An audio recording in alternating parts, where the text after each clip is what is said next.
नमस्कार। चलिए, आज एक ऐसे सवाल की बात करते हैं जो हमारे कॉमन सेंस को सीधी चुनौती देता है। हम बात कर रहे हैं मॉन्टी हॉल प्रॉब्लम की। एक ऐसी पहेली जहां जो हमें सही लगता है अक्सर वो होता नहीं है। तो चलिए सीधे उस सवाल पर चलते हैं जो इस पूरी गुत्थी की जड़ है। जरा सोचिए, आप एक बड़े से स्टेज पर खड़े हैं, सारी लाइटें आप पर हैं, आपके सामने हैं 3 बंद दरवाजे। एक के पीछे है आपके सपनों की कार, पर बाकी 2 के पीछे सिर्फ बकरियां। माहौल में थोड़ा टेंशन तो है। आपने गहरी सांस ली और एक फैसला किया। मान लेते हैं आपने दरवाजा नंबर 1 को चुना। इस पॉइंट पर आपके जीतने का चांस 3 में से 1 है। सीधा सा हिसाब। और ठीक यहीं कहानी में एक ट्विस्ट आता है। गेम शो का होस्ट, जिसे पता है कि कार किस दरवाजे के पीछे है, वो दरवाजा नंबर 3 खोलता है और उसके पीछे एक बकरी निकलती है। तो अब मैदान में सिर्फ 2 ही दरवाजे बचे हैं, आपका चुना हुआ दरवाजा नंबर 1 और दूसरा दरवाजा नंबर 2। और तभी होस्ट आपसे वो सवाल पूछता है जो इस पहेली का दिल है।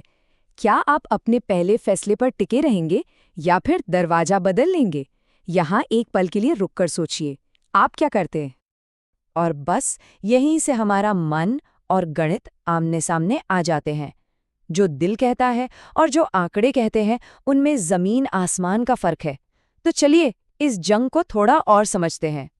ये पहेली असल में एक असली टीवी गेम शो से ही निकली है, और ये इतनी फेमस इसीलिए हुई क्योंकि ये बड़ी आसानी से दिखा देती है कि हमारा दिमाग प्रोबेबिलिटी यानी संभावना को समझने में कैसे धोखा खा सकता है। ज्यादातर लोगों का मन फौरन यही कहेगा, अरे अब 2 दरवाजे हैं तो जीतने का चांस 50-50 हो गया, बदलने या न बदलने से क्या ही फर्क पड़ेगा। लेकिन यही वो सबसे बड़ा दिमागी जाल है जिसमें हम सब फंस जाते हैं। अच्छा, चलिए एकदम शुरुआत में चलते हैं। जब आपने दरवाजा नंबर 1 चुना था तो आपके सही होने का चांस था 1/3 यानी करीब 33%। इसका मतलब ये भी है कि कार के बाकी 2 दरवाजों नंबर 2 या 3 के पीछे होने का चांस 2/3 यानी 66% था। ये 66% वाली बात याद रखना बहुत जरूरी है। और दोस्तों, इस पहेली का सबसे बड़ा राज यहीं छिपा है। होस्ट का दरवाजा खोलना कोई तुक्का नहीं था। उसे पहले से मालूम था कि कार कहाँ है और उसने जानबूझकर वो दरवाजा खोला जिसके पीछे बकरी थी। ये कोई इत्तेफाक नहीं, बल्कि एक सोची समझी चाल थी।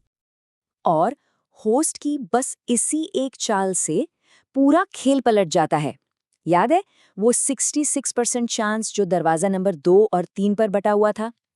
होस्ट ने दरवाजा 3 खोलकर आपको एक तरह से हिंट दे दिया कि कार वहां तो नहीं है। तो अब वो पूरा का पूरा 66% चांस दरवाजा नंबर 2 पर आ जाता है। तो इसका मतलब बिल्कुल साफ है, अगर आप अपने पहले चुनाव पर अड़े रहते हैं तो आपके जीतने का चांस वही 33% ही रहता है। लेकिन अगर आप स्विच कर लेते हैं तो आपके जीतने का चांस सीधा डबल होकर 66% हो जाता है। गणित बिल्कुल क्लियर है, हमेशा दरवाजा बदलना चाहिए। अब शायद ये लगे कि ये तो बस एक दिमागी खेल है, लेकिन इस पहेली से जो सबक मिलता है वो हमारी रोजमर्रा की जिंदगी में बहुत काम का है।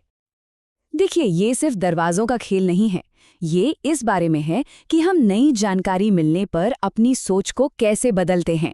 यही सिद्धांत बड़े बड़े फैसलों में, गेम थियोरी की रणनीतियों में, मेडिकल रिपोर्ट्स को समझने में और यहाँ तक कि फाइनेंशियल मार्केट को एनालाइज करने में भी इस्तेमाल होता है। तो मॉन्टी हॉल प्रॉब्लम का सबसे बड़ा सबक यही है। ये हमें सिखाती है कि नई इन्फॉर्मेशन के आधार पर अपनी सोच को, अपने विश्वास को अपडेट करना कितना जरूरी है, भले ही हमारा दिल या हमारा कॉमन सेंस कुछ और ही क्यों ना कह रहा हो।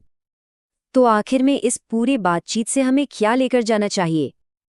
अगली बार जब कोई मुश्किल फैसला लेना हो तो उन बकरियों और उस कार को जरूर याद कीजिएगा, क्योंकि कभी-कभी सबसे समझदारी वाला कदम वही होता है जो पहली नज़र में बिल्कुल अजीब या गलत लगता है।